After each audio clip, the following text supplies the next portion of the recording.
But இந்த வாழ்க்கை நல்லா இருக்குதுன்னு நினச்சா நீங்கள் சந்தோஷமாக இருங்க. நல்லா இருக்குதுங்க, 4 பேர் என்னை திட்டும்போது ரொம்ப சிறப்பாக இருக்குது, என் மனசு குளிருது, இந்த வாழ்க்கை தாங்க நான் எதிர்பார்த்தேன், கடவுள் எனக்கு அந்த வாழ்க்கையை தாங்க கொடுத்துருக்காரு அப்படின்னு நீங்கள் நினச்சிங்கன்னா, உண்மையிலே சொல்கிறேன், நான் உங்களுக்கு அப்ரிஷியேட் பண்ணுறேன். ஏன்னா நீங்கள் நினச்ச வாழ்க்கையை நீங்கள் வாழ்ந்துக்கிட்டு இருக்கீங்க. பட் இந்த வாழ்க்கைக்காக நீங்கள் ஆசைப்பட்டீங்க, பட் இது இல்லை, ரைட்டா? அப்போ இது இல்லை.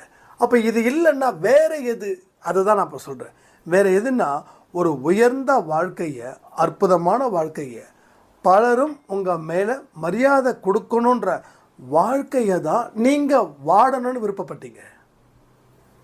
ஆனால் இங்கே வாழ்ந்து கொண்டு இருக்கக்கூடிய வாழ்க்கையோ ஏடா குலமாக இருக்குது. இதை எங்கே சொல்கிறதுன்னு தெரியல.